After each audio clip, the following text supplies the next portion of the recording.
नमस्कार दोस्तों, स्वागत है आपका हमारे यूट्यूब चैनल में। और अभी हम आप पहुँचे हैं रुड़की से न्यू दिल्ली होते हुए फ़्लाइट लेकर मदुरई, और मदुरई पहुंचकर हम अभी यहाँ पर अभी रूम वगैरह लेंगे और आप लोगों को रामेश्वरम और कन्याकुमारी जी की यात्रा इस बार दिखाने जा रहे हैं। तो जुड़े रहिए हमारे यूट्यूब चैनल के साथ। और किस प्रकार जो है मदुरई और रामेश्वरम और कन्याकुमारी का भ्रमण कर सकते हैं, हम आपको बताएंगे। जुड़े रहिए हमारे साथ। धन्यवाद। देखते रहिए, आगे भी दिखाएंगे अभी आपको मदुरई, रामेश्वरम और कन्याकुमारी की यात्रा।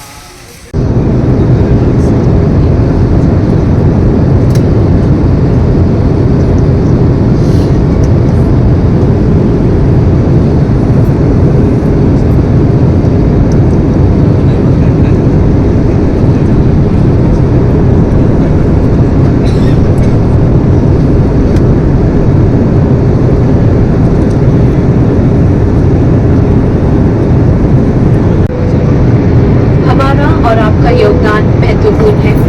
इंडिगो और bureau of civil aviation security के साथ एविएशन सिक्योरिटी कल्चर वीक मनाते हुए आइए हम साथ मिलकर देखिए, कहिए, सुरक्षित रहिए के मंत्र को अपनाकर एक दूसरे को सुरक्षित रखें। धन्यवाद। Ladies and gentlemen, from airlines to airports, us and you, we all want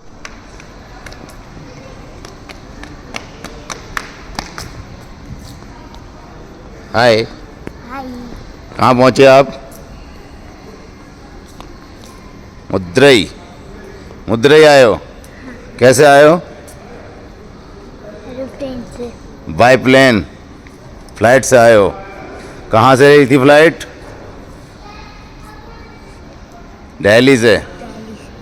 और कहाँ से आए हो? रहने वाले कहाँ के हो? रुड़की डिस्ट्रिक्ट हरिद्वार। ओके। और हम लोग जो है मदुरई पहुंच चुके हैं। मदुरई पहुंचने के बाद जो एक रेस्टोरेंट में अब यहाँ पर केले के पत्तों में ब्रेकफास्ट करेंगे। और आपको बताना चाहेंगे यहाँ की विशेषता ये है तमिलनाडु की, कि यहाँ पर जो भोजन मिलता है वो केले के पत्तों पर मिलता है। चाहे वह बड़ा रेस्टोरेंट हो चाहे छोटा रेस्टोरेंट है, सब में जो है केले के पत्तों का प्रयोग किया जाता है। तो अभी पहुँचे हैं मदुरई और नाश्ता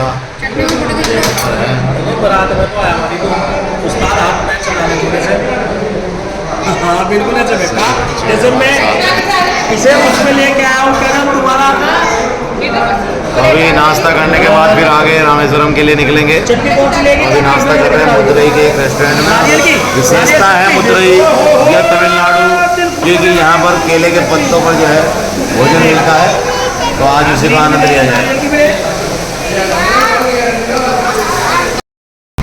प्रथम दिन जो है हम मदुरई से सीधा रामेश्वरम जी के लिए निकल चुके हैं, जो कि लगभग यहाँ से 160 किलोमीटर पड़ता है। और हमने यहाँ पर एयरपोर्ट पर उतरने के बाद कैब की है, एक 14 सीटर जो है गाड़ी की है, जिसमें सभी लोग आज चल रहे हैं। और सीधा आज रामेश्वरम के शाम को पहले रामेश्वरम में दर्शन करेंगे।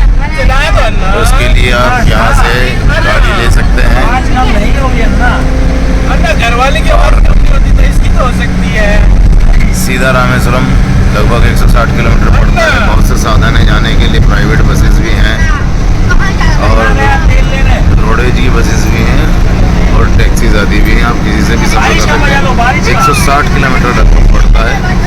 अगर देखा जाए तो यहाँ से 3-3.5 घंटे का रन मान लीजिए पड़ता है। अभी आप लोग दिखाएंगे, हम देखिए सभी फैमिली, मतलब हमारे साथ जितने लोग हैं हम चल रहे हैं इस समय, और सीधा रामेश्वरम के लिए निकले हैं।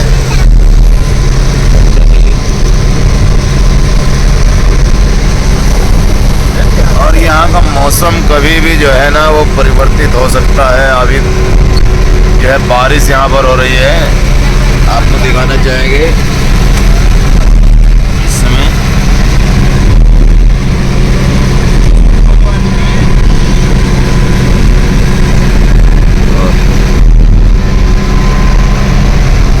हाय अमी।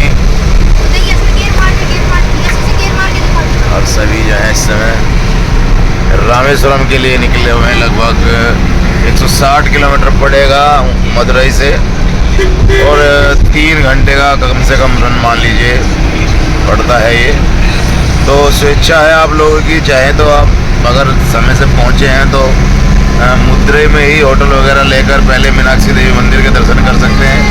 और अगर आप लोगों का प्लान कुछ और है कि भाई पहले दूर के जो है स्थल हैं उनको निपटा लिया जाए, तो उस स्थिति में पहले रामेश्वरम जा रहे हैं हम लोग, उसके बाद वहीं से कन्याकुमारी, और वापस जब रामेश्वरम और कन्याकुमारी कर लेंगे उसके बाद जो समय बचेगा उसमें लास्ट में आकर मदुरई में जो है मीनाक्षी देवी मंदिर और जितना भी यहाँ पर 1-2 मंदिर और हैं उनके दर्शन करेंगे, क्योंकि रात्रि में ट्रेन यहीं से है वापसी की, तो उस दिन में पूरा दिन समय मिलेगा।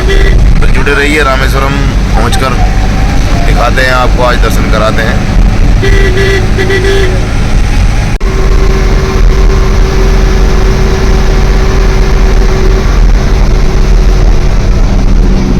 और अभी आप देख सकते हैं मदुरई से रामेश्वरम जाते समय रास्ते में जो है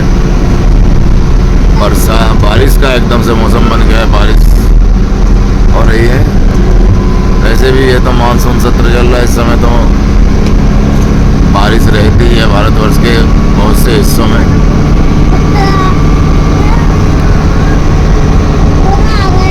तो अभी पहुँचेंगे हम रामेश्वरम और वहाँ जाकर पहले रूम वगैरह लेकर थोड़ा रेस्ट करेंगे, उसके पश्चात शाम को जो है आज दर्शन के लिए जाएंगे रामेश्वरम में। तो दिखाते हैं आपको आज रामेश्वरम में कहाँ क्या देखने लायक है, चर्चा करते हैं इसमें।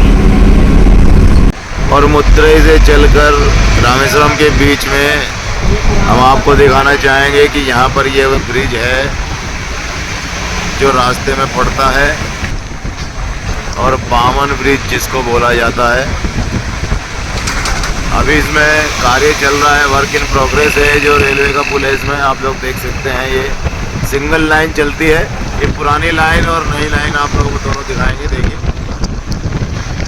और ये जो हिंद महासागर पड़ता है, पौराणिक कथाओं के अनुसार बताया जाता है कि भगवान श्री राम ने जो है समुद्र को आदेश दिया था कि इस क्षेत्र में तुम जो है शांत गति से प्रवाह करोगे। तो उन्हीं के आदेश का पालन आज तक भी करते हुए समुद्र देव बहुत ही शांत दिखाई देते हैं। इस क्षेत्र में आप देख सकते हैं, बिल्कुल एकदम ऐसा लग रहा है कि जैसे दूर से दूर तक कुछ गति ही ना हो, बिल्कुल शांति पड़ी हुई है।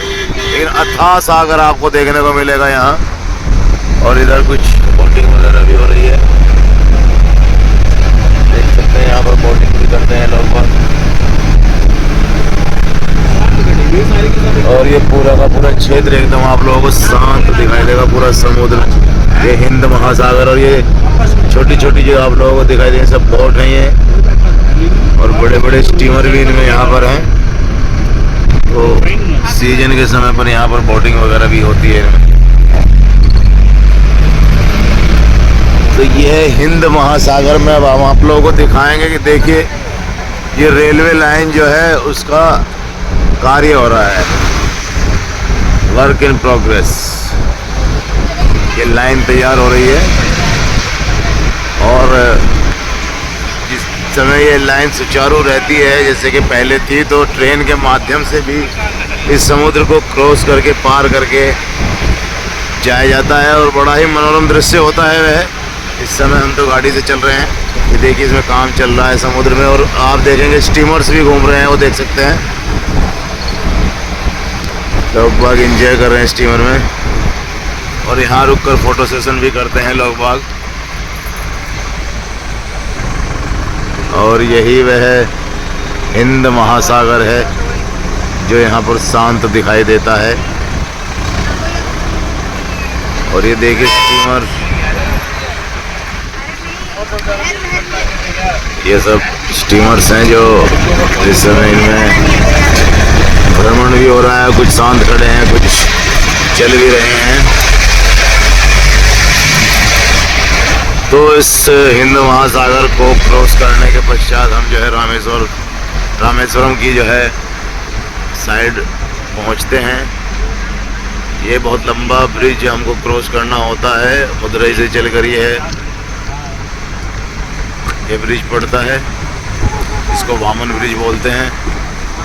और इसको पार करने के पश्चात जो है दूसरी साइड जब हम पहुंचते हैं तो वह रामेश्वरम के लिए रास्ता एकदम से पहुंचते हैं हम उस क्षेत्र में जहाँ से रामेश्वरम की सीमा प्रारंभ हो जाती है। तो ये अथाह हिंद महासागर हमने आप लोगों को दिखाया, जिसको क्रॉस करना पड़ता है मदुरई से चलकर रामेश्वरम के लिए।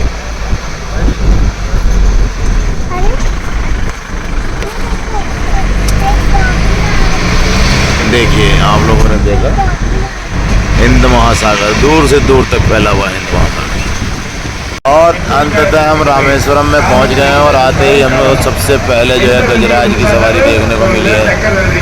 आप लोग देख सकते हैं इस समय गजराज जो है वो सड़क पर हैं और गजराज निकल रहे हैं सड़क पर और लोग बाग उनकी सेवा कर रहे हैं। कोई उनको फल फ्रूट खिला रहा है, कोई मिष्ठान खिला रहा है, देख सकते हैं आप। बोल गणेश जी महाराज की जय।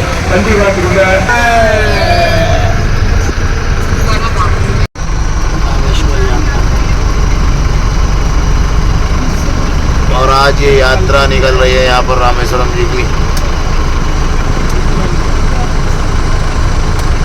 अभी आपको दिखाएंगे रामेश्वरम जी जो है रथ में सवार होकर आज यात्रा निकाली जा रही है। और ये जो है पैदल रथ यात्रा निकाली जा रही है। भगवान रामेश्वरम जी की आज को भी सौभाग्य प्राप्त हुआ देखने का। और श्रद्धालु जो है वो साथ में है। विशेष पूजा आज निकाली जा रही है। विशेष पूजा का आयोजन आज किया जा रहा है, आप लोग देख सकते हैं।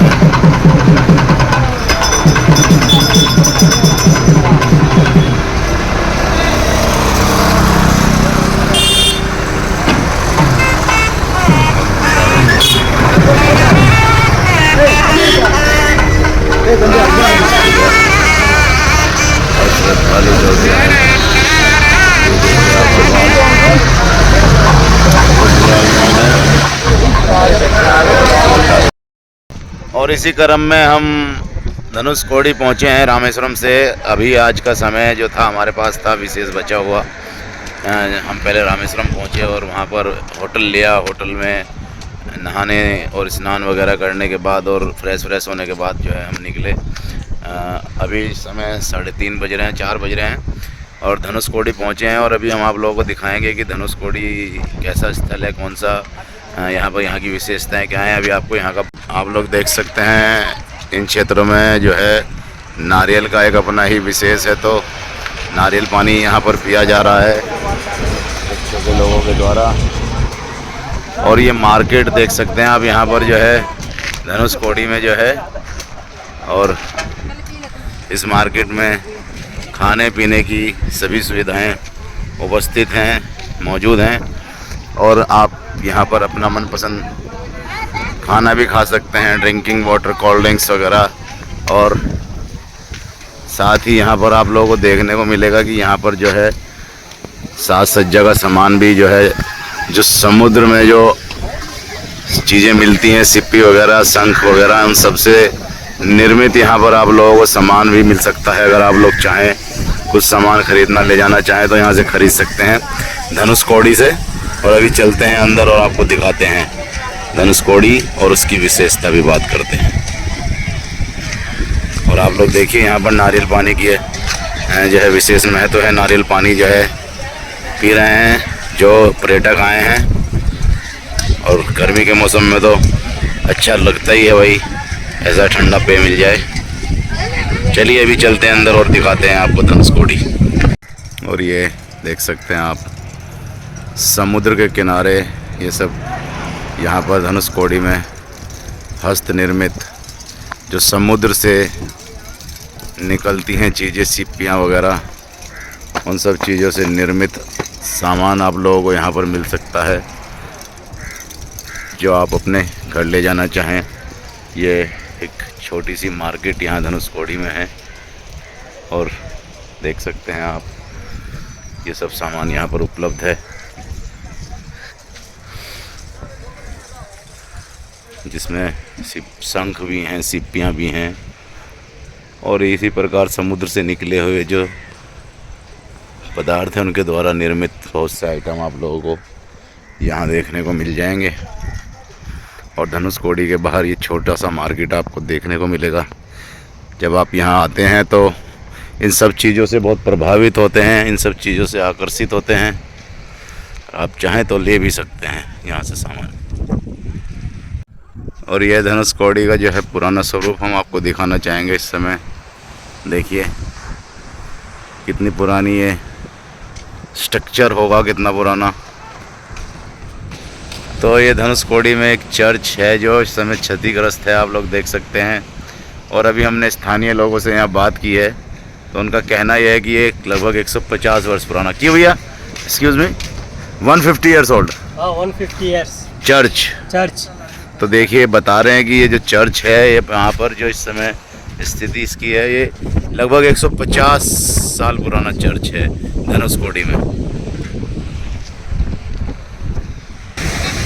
तो इसी क्रम में हम यहाँ पहुँचे हैं। ये स्थान जो है आप लोग देख सकते हैं, हिंद महासागर आपको देखने को मिलेगा। कितना सुंदर और मनोरम दृश्य है इस समय, शाम के समय। और इस स्थान को जो है धनुषकोडी बोला जाता है। और आप लोग देख सकते हैं हिंद महासागर की लहरें कितनी सुंदर यहाँ पर जो है दिखाई दे रही हैं। और अगर आप नज़र दौड़ाएं तो जहाँ हम खड़े हैं और वहाँ से जहाँ तक नज़र जा रही है वहाँ पर सब पानी ही पानी दिखाई देगा समुद्र का। और यहाँ के पानी की एक विशेषता और बताना चाहूँगा आपको कि बिल्कुल एकदम निर्मल और स्वच्छ नीले रंग का पानी दिखाई दे रहा है।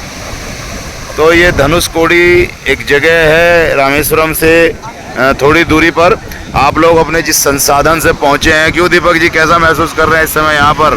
बहुत ही सुंदर दृश्य है और बहुत ही अच्छा महसूस हो रहा है। हम यहाँ धनुषकोडी जैसे पावन स्थान पर है जी, इसका अपना विशेष महत्व है। और देखिए रामेश्वर मंदिर का एक विशेष महत्व है। और तमिलनाडु में बहुत सी ऐसी अच्छी जगह है जहाँ पे हमें घूमने का सौभाग्य प्राप्त हो रहा है। तो भाई अभी हम आप लोगों को दिखाना चाहेंगे कि धनुषकोडी जो है एक बहुत ही मनोरम दृश्य है यहाँ का। और जो पर्यटक आते हैं रामेश्वरम में घूमने के लिए, रामेश्वरम के दर्शन करने के लिए, 4 धाम, भारतवर्ष के 4 धामों में से एक तमिलनाडु में स्थित रामेश्वर धाम। तो वो रामेश्वरम जब घूमने आते हैं रामेश्वरम के मंदिर में तो धनुषकोडी अवश्य आते हैं। देखिए बहुत ही मनोरम दृश्य है यहाँ का। और छोटे छोटे बच्चे बालक एंजॉय करते हुए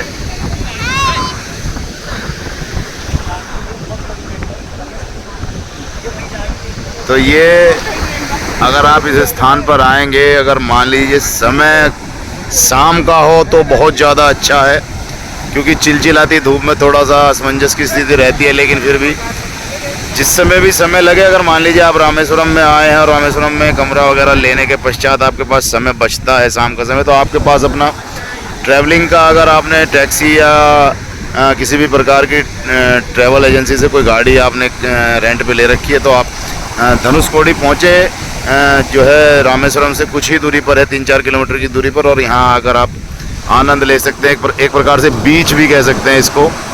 और देखिए कितना मनोरम और सुंदर दृश्य है। तो इस समय देखिए हम तमिलनाडु में खड़े हैं रामेश्वरम, और रामेश्वरम से जो मुख्य मंदिर है वहाँ से लगभग 3-4 किलोमीटर की दूरी पर धनुषकोडी एक जगह पड़ती है और इसको बीच भी बोल सकते हैं। और आप लोग देख सकते हैं पीछे अथाह समुंदर, जहाँ तक नज़र पड़ेगी वहाँ समुद्र ही समुद्र दिखाई देगा। और एक विशेष महत्व है इस समुद्र का कि ये हिंद महासागर इसको कहा जाता है। और भगवान श्री राम जिस समय वनवास पर थे और माता सीता को ढूंढ रहे थे, माता सीता का हरण कर लिया गया था रावण के द्वारा, तो यहाँ पहुँचे थे और यहाँ पर उनके द्वारा जो है धनुष उठाकर जो है समुद्र से कहा गया था कि भाई या तो रास्ता दो वरना सुखा दिया जाएगा। इस प्रकार की कुछ घटनाएं जो है सुनने में आती हैं। जो भी होगा वो हम आपको बताएंगे इसके विषय में अभी, लेकिन अभी आप लोगों को दिखा सकते हैं। और कहा जाता है कि समुद्र, ये जो हिंद महासागर है, इसको अगर पार करते हैं तो ये उस जगह पहुंचना है जहां माता सीता थी, जहां रावण द्वारा माता सीता को ले जाया गया था। जी हाँ, हम श्रीलंका की बात कर रहे हैं। उस समय लंका कहा जाता था, अब श्रीलंका कहा जाता है। देखिए बहुत ही सुंदर और मनोरम दृश्य।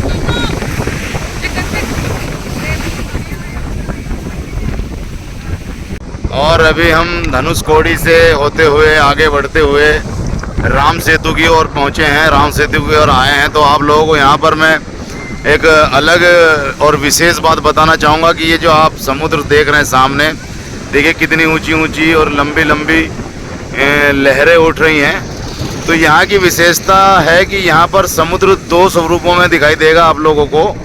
एक तरफ तो देखिए कितनी ऊंची ऊंची लहरें, जो जितना भी वाइट वाइट सब दिखाई दे रहा है आपको, ये सब ऊंची लहरें और तेज गति से समुद्र जो है छलांग लगा रहे हैं यहाँ पर। और इसी क्रम में मैं अभी इसी का दूसरा पार्ट आपको दिखाता हूँ कि यहीं पर एक हिस्सा समुद्र का बिल्कुल एकदम शांत है, जैसे पता ही नहीं लगता कि यहाँ पर समुद्र बिल्कुल एकदम शांत। अभी दिखाता हूँ आपको, देखिए।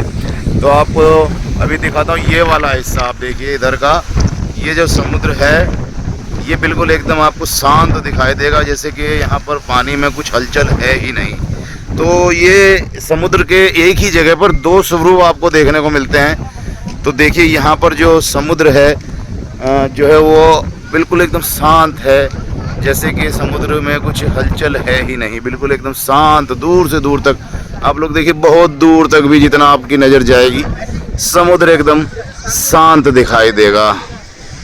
तो ये एक विशेषता है यहाँ की कि एक तरफ समुद्र में लहरें बहुत तेज़ी से उठती हैं और दूसरी तरफ देखने को मिलता है कि समुद्र एकदम शांत है।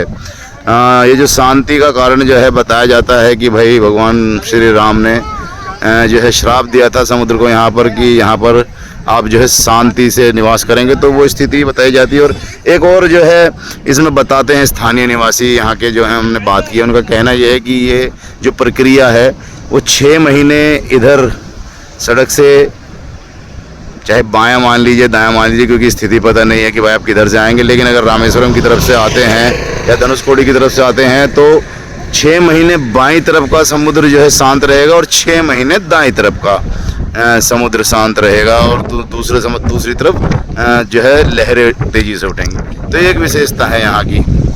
चलिए अब आपको हम दिखाते हैं, आगे की यात्रा करते हैं। अभी हम पहुँचे हैं धनुषकोडी से राम सेतु, तो अभी हम आपको राम सेतु भी दिखाएंगे। यहाँ पर बहुत छोटी छोटी स्टॉलें लगी हैं फलों की, अगर आप लोगों को कुछ खाने का मन है तो फल फ्रूट आप यहाँ पर खा सकते हैं। ये देखिए यहाँ पर फलों की चाट जो है स्थानीय जो निवासी उनके द्वारा छोटी छोटी जो है स्टॉल लगा रखी है, उनके द्वारा जो है फल फ्रूट वगैरह जो पर्यटक यहाँ पर आते हैं उनको दिया जाता है, और वो फ्रूट खा के एकदम तरोताज़ा महसूस होता है। तो देखिए ये वह समुद्र है जो छलांगे मार रहा है, और दूसरी तरफ का समुद्र आपने भी देखा और हम दोबारा दिखा देते हैं आपको, बिल्कुल एकदम जहाँ तक भी नजर जा रही बिल्कुल शांत दिखाई दे रहा है।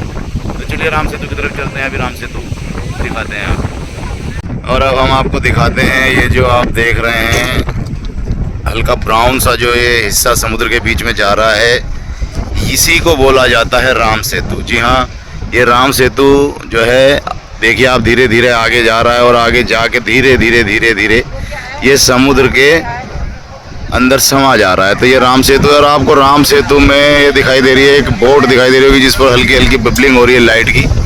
ये पुलिस बोट है, ये भ्रमण करती रहती है पुलिस बोट यहाँ पर हर समय,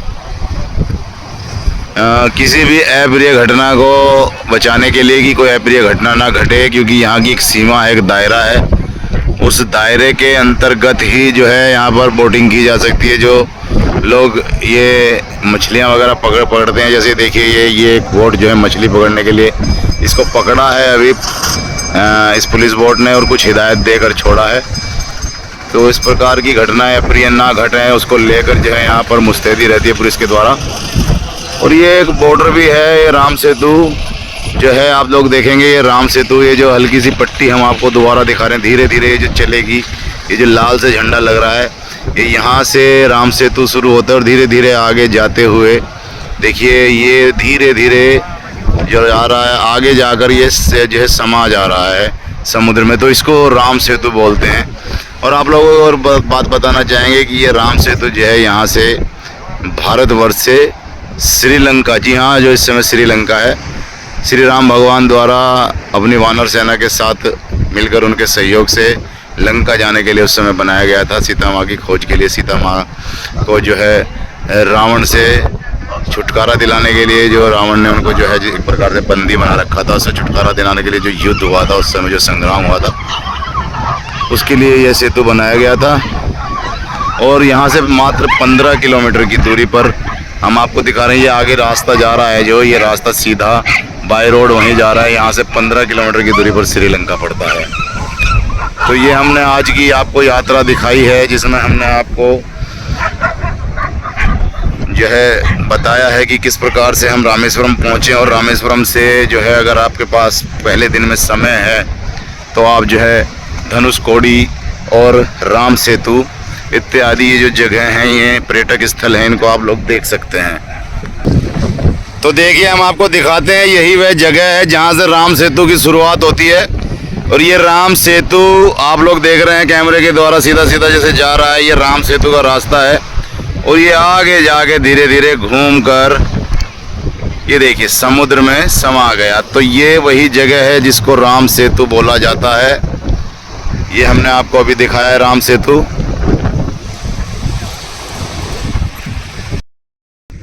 तो आप लोग देख सकते हैं इस समय हम जो है बिल्कुल तमिलनाडु में लास्ट में बॉर्डर पे खड़े हैं, जहाँ पर जिस जगह को बोला जाता है राम सेतु। इसके 15 किलोमीटर बाद जो है श्रीलंका की सीमा शुरू हो जाती है। तो हम जो है रामेश्वरम में आए थे, तो ये राम सेतु एक अहम स्थान है, यहाँ पर हम पहुँचे हैं और ये बिल्कुल एकदम सीमा पर है। तो देखिए मित्रों, आज के जो हमने आपको दिखाया है कि पूरा का पूरा किस प्रकार से हम जो है मुद्रई से रामेश्वरम तक पहुंचे हैं। और जी हाँ, भारतवर्ष से कहीं से भी किसी भी हिस्से से अगर आप आएंगे, चाहे बाय एयर आए चाहे बाय ट्रेन आए, तो आपको मुद्रई स्टेशन आना होता है। मुद्रई उतरने के बाद यहाँ के लोकल टेम्पो ट्रेवल्स वगैरह आप लोग करेंगे, उसके बाद रामेश्वरम की यात्रा प्रारंभ करेंगे। उसी प्रकार से हमने आज यात्रा की और आप लोगों को दिखाया है। और रामेश्वरम में अगर आप समय से पहुँच जाते हैं तो उसके पश्चात आसपास का जो पर्यटक स्थल है या घूमने के स्थान है, उन्हीं में से हमने आपको बताया कि आज हम जो है धनुषकोडी पहुँचे। और धनुषकोडी के बाद अब हम जो है यहाँ पर आए हैं जिस जगह को बोला जाता है राम सेतु। आप मेरे पीछे देख रहे होंगे, जो ब्राउन सा जो हिस्सा दिखाई दे रहा है, ये राम सेतु बोला जाता है। और ये आगे जाकर समुद्र में समा रहा है। और बताया जाता है कि जिस समय भगवान श्री राम माता सीता की खोज में आए थे, तो वानर सेना के सहयोग से ये राम सेतु बनाया गया था। और लंका पर चढ़ाई करने के उद्देश्य से और जो सीता माता को बचाने के लिए उस समय और जो युद्ध हुआ था, उसका जो माध्यम बना था वो यही राम सेतु बना था। और आप लोगों को बताना चाहूँगा कि आज ये राम सेतु जो है जितना दिखाई दे रहा उतना दिखता है, बाकी समुद्र में है।